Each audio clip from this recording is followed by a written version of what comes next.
Bonjour la compagnie, j'espère que tu vas bien. Déjà merci d'avoir cliqué sur cette vidéo. Et je voulais faire un petit disclaimer avant qu'elle commence. C'est une vidéo que j'ai filmée lorsque je répétais un oral pour mes cours d'audiovisuel. Donc je me suis dit en fait pourquoi pas me filmer pendant que je répète cet oral étant donné que c'est un sujet qui concerne ma passion et que je me suis dit que ça pourrait faire un joli sujet pour ma chaîne YouTube. Donc j'espère que cette vidéo va te plaire. N'hésite pas à me dire en commentaire si ça t'a plu et si tu veux d'autres vidéos de ce style où j'aborde un sujet quant à un film ou je ne sais quoi. Je suis ouverte à toute proposition. J'espère que cette vidéo te plaira, elle est un peu différente de d'habitude.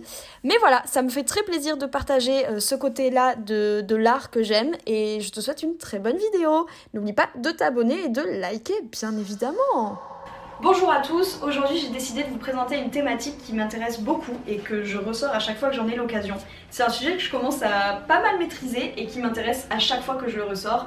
Je vais faire de mon mieux pour vulgariser les choses parce que il y a des termes qui sont un petit peu compliqués à saisir, mais j'espère vraiment que ça va vous intéresser et que vous allez pouvoir suivre avec moi et qui sait peut-être que ça va vous donner envie de regarder les films dont on va parler. Alors aujourd'hui on va s'attaquer aux deux films de Lars von Trier qui sont à mes yeux les meilleurs, forcément, qui sont entre sacré et profane. On va donc se pencher sur Mélancolia qui est sorti en 2009, dans lequel on suit en parallèle l'histoire de Justine et Michael et de toute leur famille qui sont en proie malheureusement à la dépression de Justine, et en parallèle on va suivre l'évolution d'une planète qui est 20 fois plus grande que la Terre et qui menace de s'écraser sur cette dernière. Et en diptyque on va travailler également sur Antichrist qui est sorti en 2011 avec Charlotte Gainsbourg et Willem Dafoe. Et cette fois-ci on va suivre l'histoire d'un couple qui doit faire un deuil finalement de leur enfant et qui vont aller se réfugier dans un chalet qui s'appelle Eden en pleine forêt.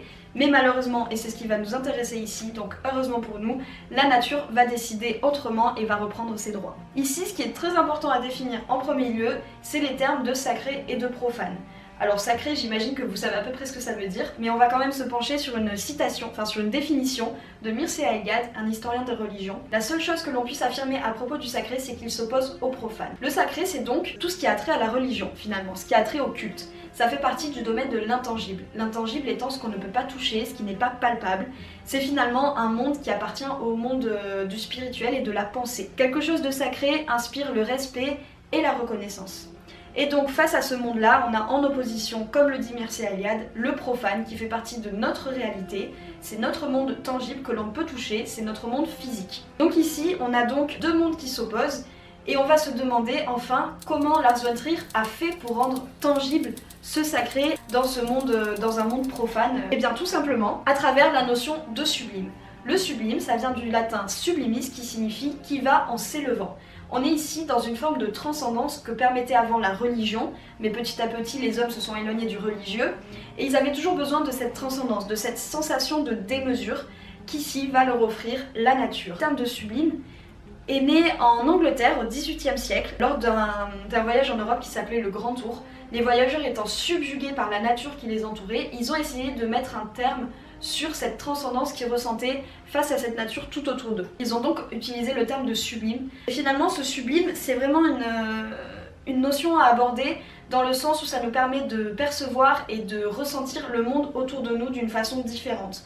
C'est vraiment une sensation de démesure, c'est une esthétique qui est supérieure à l'homme. Et Kant dira « est sublime ce en comparaison de quoi tout le reste est petit ». Donc vous comprenez bien que c'est une histoire de petitesse spirituelle et non physique. Le sublime, c'est donc une forme de sacré qui se déplace du domaine religieux au domaine profane. Et Lars von Trier va utiliser ce sublime à travers la réutilisation et la référence à l'œuvre de Millet, Ophélia. Ophélia, c'est un personnage de l'œuvre de Hamlet de Shakespeare. Et dans Ophélia, on retrouve beaucoup, comme vous pouvez le voir, de plantes, beaucoup de nature qui vont accompagner notre personnage vers la mort, qui se recoupent finalement en trois idées principales. On a l'innocence, avec les pâquerettes et la robe de la jeune fille, l'amour, qui est dans ce cas-là non payé de retour, et la douleur, donc la douleur de la perte en l'occurrence. Par exemple avec le memento mori qu'on voit dans les feuillages, qui signifie « souviens-toi que tu vas mourir ». Et chez Lars von Trier, on retrouve également ces idées-là. Il a repris Ophélia pour faire l'affiche de son film et également un plan à 6 minutes du film dans l'introduction.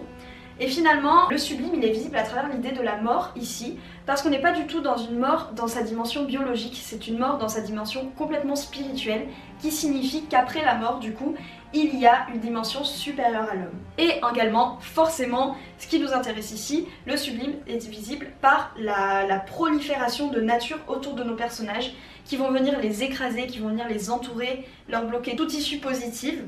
Et ce qui est intéressant ici, c'est de voir un petit peu cette ambivalence du sublime, parce que cette nature qui les oppresse, ça permet aux personnages, et à nous également, de se sentir stimulés sur le plan spirituel. Donc cette nature nous oppresse, mais on est stimulé par notre esprit, par le sublime finalement. Et cet enfermement et cette fatalité qui pèse sur nos personnages, Lars von Trier va également le mettre en exergue par un souci de réalisation très précis. En fait, la nature qui est hyper présente va devenir un personnage de nos films.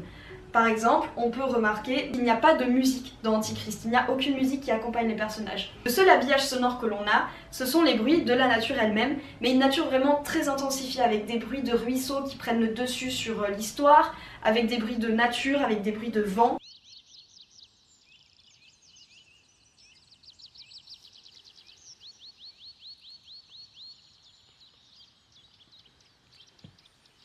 Également, on a beaucoup de plans fixes qui sont très contemplatifs, dans lesquels on a le temps de chercher nos personnages, parce qu'en fait nos personnages se perdent dans cette nature, ils sont tout petits physiquement et spirituellement parlant, dans cette nature qui les écrase, qui prennent toute la place. Également, on peut noter l'introduction de Mélancolia, qui est composée de 17 plans au ralenti qui durent environ entre 8 et 10 minutes, qui nous permettent encore une fois de voir cette nature qui prend le dessus et qui va attaquer littéralement nos personnages et qui va les blesser finalement.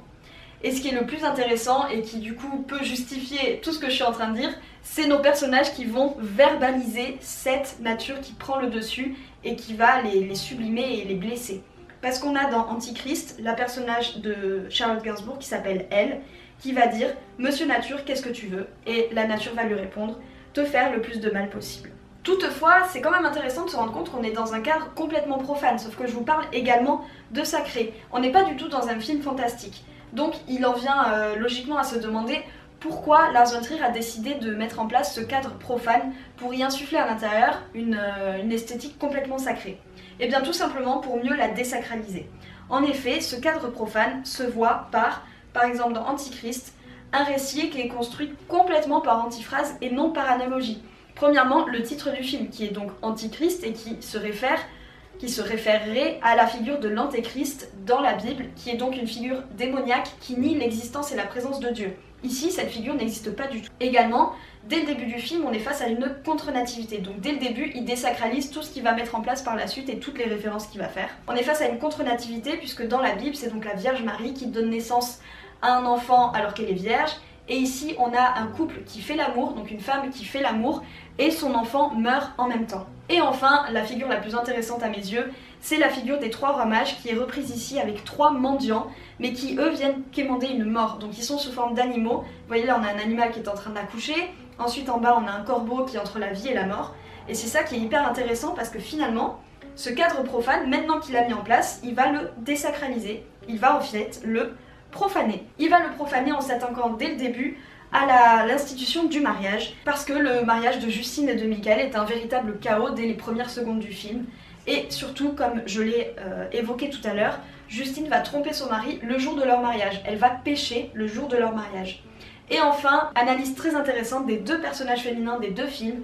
On a donc à gauche Justine, donc Kristen Dunst, qui va créer un lien physique littéralement avec la planète Mélancolia, qui est l'allégorie à elle-même du sublime. Et aussi, dans Antichrist, la personnage de Charlotte Gainsbourg qui va fusionner avec la nature qui l'entoure et son mari qui va lui dire « Je veux que tu te fondes dans tout ce verre ». Et finalement, cette fusion entre les personnages féminins et le sublime, donc la nature, donc le sacré, ça va annuler tout rapport de force. Et le sublime et les humains, donc nous, vont être au même niveau. Finalement, je pense sincèrement que Lars von Trier, à travers ses œuvres, a rendu à l'art qu'il représentait. L'art était de base au service du sacré et du divin, et c'est ce qu'il a choisi de représenter dans ses films. Et je pense sincèrement, pour conclure, que Mélancolia est la réponse à la question que pose Antichrist.